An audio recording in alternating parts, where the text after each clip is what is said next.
Welcome back and thanks for staying with us. If you're just joining us, you're watching Daybreak Extra coming to you live from Trust TV Abuja.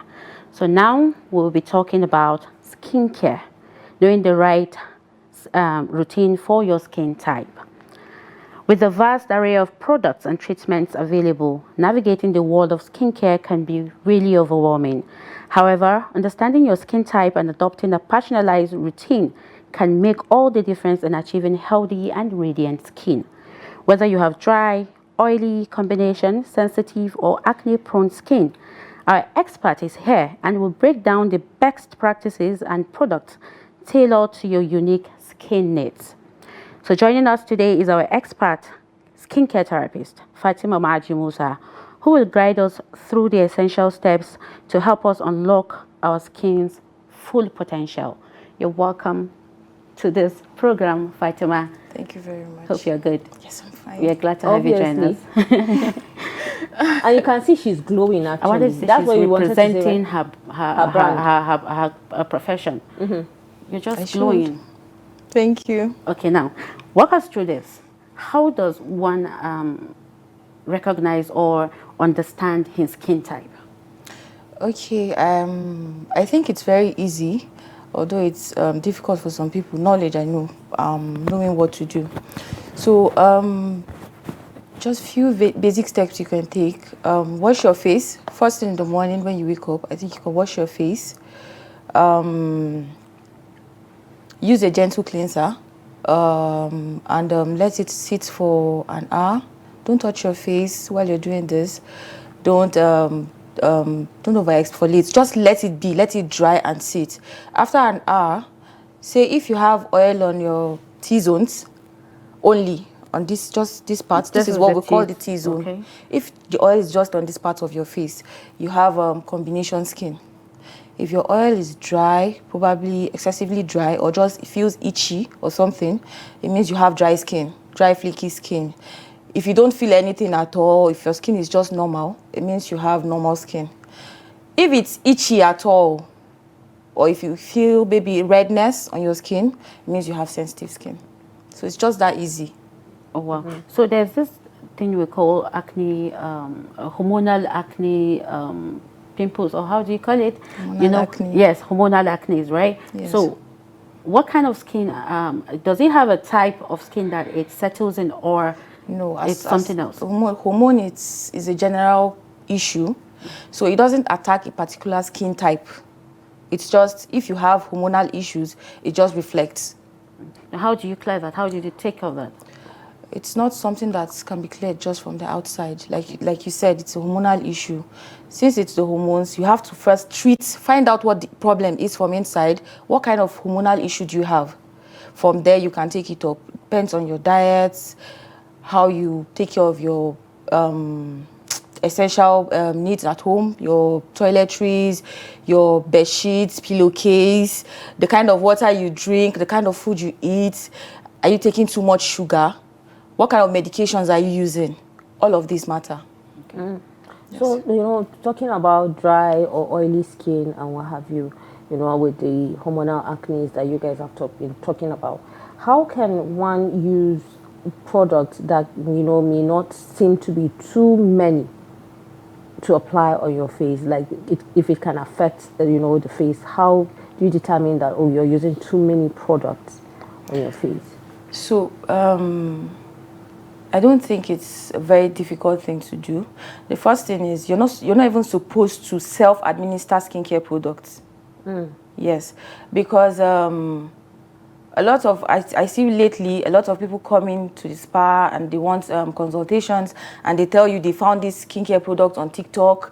They use this, they use that. Or who advised you? Trending soaps and what have you. Who advised? Do you know your skin type? What were you trying to treat? Do you know what this person was treating before she used this and it worked for her? So why are you using this on your skin? Now, this is the result you've gotten. So the first step, like you said, like she asked earlier, is knowing your skin type.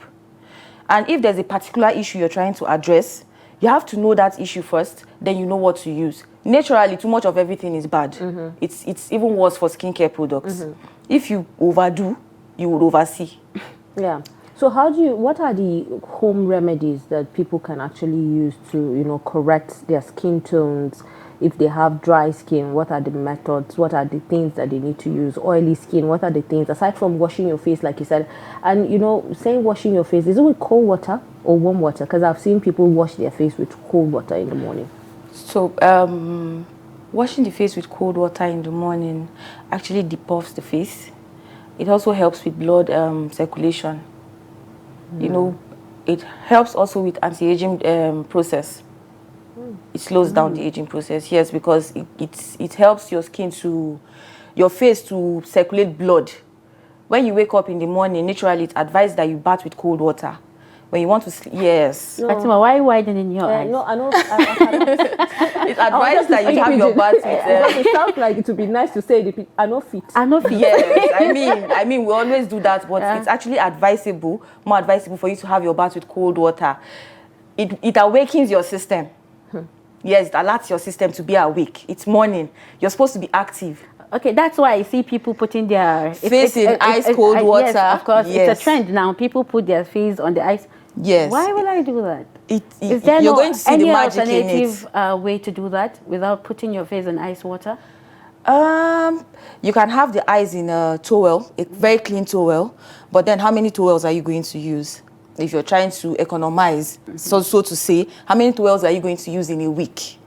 So I think the safer option, the best option, is to use a bowl of water. But you can actually put this ice in a cloth, a towel, and then dab it around your face. Just make sure it goes around your entire face. I can do that one.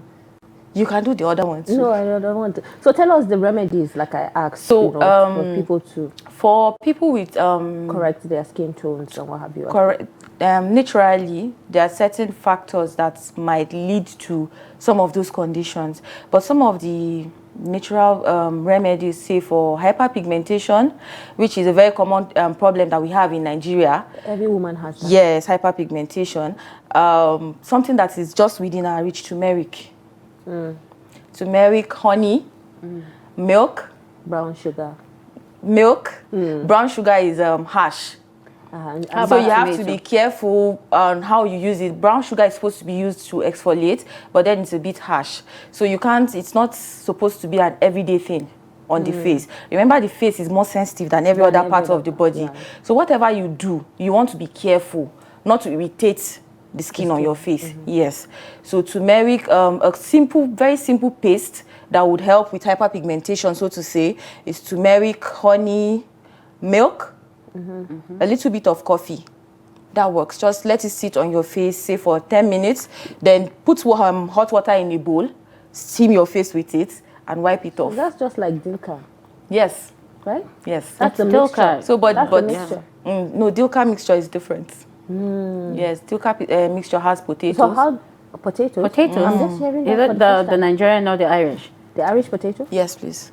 Oh, wow. Please. Okay. This is new. Yes. So what about the, you talked about dilka and what have you. How about halawa? What's halawa? Halawa is sugar wax. The one that removes the body hair from the skin. Naturally. Yes, naturally. You can make that at home also? Yes, you can. It's just a combination of sugar, lemon, and water. Just. Some people add it looks turmeric very to it. thick.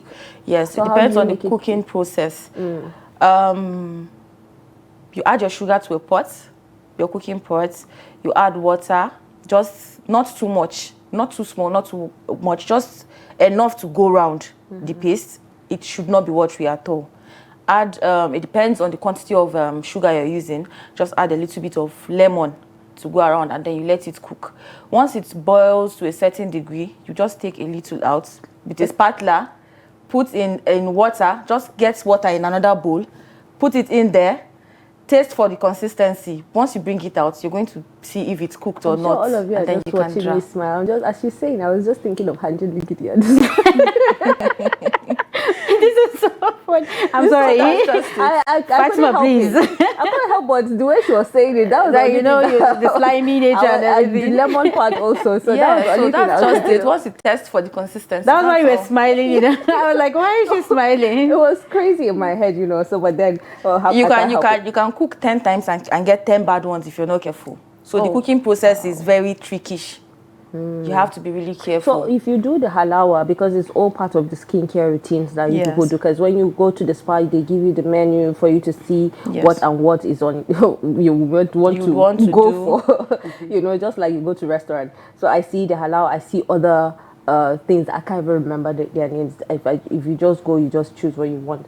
So how long, when you do the halawa, would hair grow back again? Because I've heard some people saying it takes 2-3 months before it grows back because it's waxing. So some people's hair regrowth process is slow. Those who don't have hair, you know, there are some people that before the hair on their head will grow, it takes years. So those kind of ones could take truly that's 2 to 3 months. But naturally, if your hair grows faster, say before the hair shows on your skin. Okay, let's take my skin for example. I don't know if you can see. I've not waxed in 3 months. I've waxed last since February this year. Okay. That was the last time I waxed. That was 4 months ago? Yes. So how healthy is it to wax and remove the hair on your skin? It's very healthy. Some people will tell you they feel naked without the hair on their skin. I don't wax. I have never waxed. Aside removing the hair, it also helps remove dead skin cells. I can scrub. You're going to see the difference almost instantly. And scrub. Your skin is this way. If I knew, I would have brought maybe a little bit of sample to show you. Yeah. As soon as you take the hair out of that area, the skin looks brighter in that area. Scrub will not give you that. But you know, doctors say that it protects our skin. The hair that is on our skin actually protects. So how is this? They always regrow, and that's why when you're done with the halal process, we always use aftercare kits. These aftercare kits consist of what do they call it? Aloe vera gel, natural aloe vera gel, coconut oils, just natural oils like this that are supposed to protect the skin. As long as you're not using any harsh chemicals on your skin, it's safe. Okay, now Fatima, let's discuss something that is very controversial at this point. We have glowing, whitening, and brightening. They are all, I think, a lot of people say that they are all camouflaged under bleaching. What can you say about this? It's whitening and glowing and brightening, bleaching, or bleaching is an entirely different thing from those three words? I usually liken lightening. Should I say lightening or lightening, whitening to bleaching? Because if you're fair, you know you're fair. If you're dark, you know you're dark. If you want to brighten, this turmeric remedy I gave you can actually brighten up your skin. There's another one, glowing. What's the difference? Glowing is just oil, so to say, or yes, oil. The routine you use. I don't have any form of oil applied on my skin right now. It's my moisturizer and sunscreen that is making my skin pop right now. So if you take care of your skin naturally, you're not doing anything to irritate your skin, it will glow on its own. Now, even if I wash my face right now, you're still going to see this glow. We're talking about. So this trying to add extra glow, it's now where the problem comes in. So people try to hide, people don't want to admit that they're trying to bleach, so to say. If you want to brighten up your skin, maybe your skin is dull due to sun tanning, maybe you've been under the sun, you're stressed, you were sick, you know, some of these things actually, or hormones actually make your skin look dull sometimes. If you're reacting in that manner, that's different. If you're trying to brighten up, you can use some of these natural skincare remedies, home remedies to brighten up the skin. Sugar too is something that can brighten up your skin, depending on how you use it. But then bleaching is really rampant right now, and everybody is just trying to hide under lightening, brightening. As long as you're doing it the right way, I don't think it is bleaching. So what are the most common mistakes that, you know, people make when trying to care for their skin? Because I've seen people using different products, you know, then switching to organic, then using another product and what have you. So how, you know, a lot of people now are running away from organic. The whole idea of organic was supposed to be using natural farm and produced products to take care of your skin, which is something that is achievable. However, you have to give it time. If you want results that will last, you have to give it time. Remember that the more as you're aging, your skin changes. Sometimes you eat something and it affects your skin.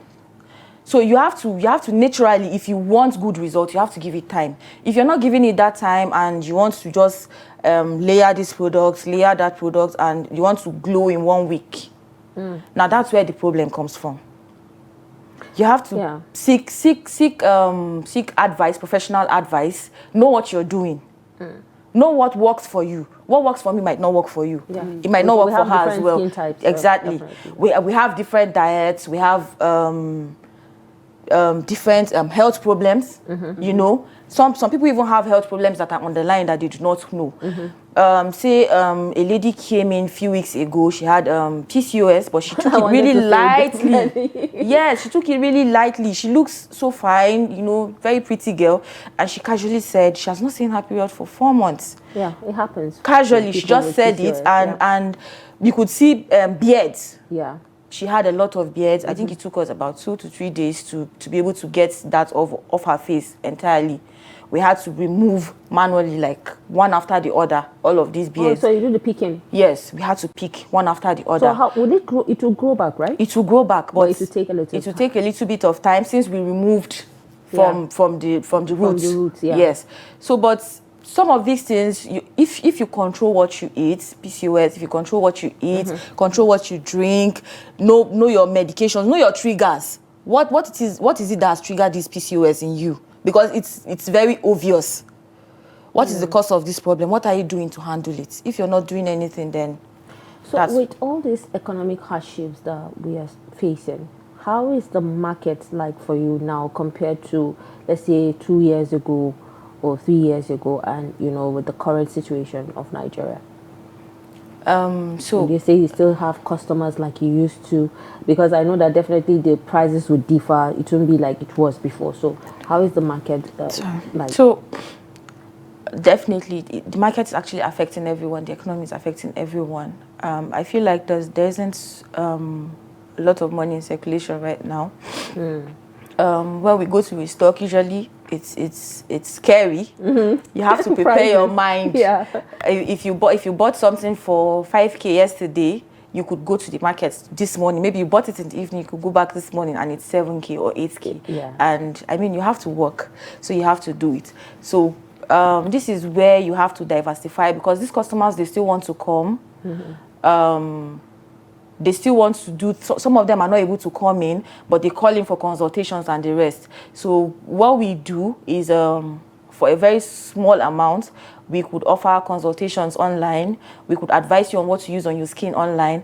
So they might not be coming in, say the inflow is not as much as it used to, but we still have our customer base where we communicate with them virtually too and tell them what to do. So you give prescriptions of, not medicine? Yes. Because I said prescriptions, people would think it's drugs. No. Just like, this is what you should use, this is the product. Yes, we consult, find out what you're doing, and then. So how long should someone, you know, stick to skincare routine before expecting a result? Because like I said, you know, a lot of times you see people changing, like you said, because of different skin types, people tend to try different things to see which works. Everyone's skin cell turnover is not the same. But I would say if you start a new routine, give it at least 3 weeks to a month. If you're not trying to, sorry to use the word sharp-rap-rap, if you're not looking for something sharp, give it time. Give it the time. Yeah. So that even if you break away from this routine, maybe you run out of it for a few days, a week, it's not really going to show much. Why? Because you didn't force your skin to get these results. Yeah. Yes. So 3 weeks to a month at least. Fair enough.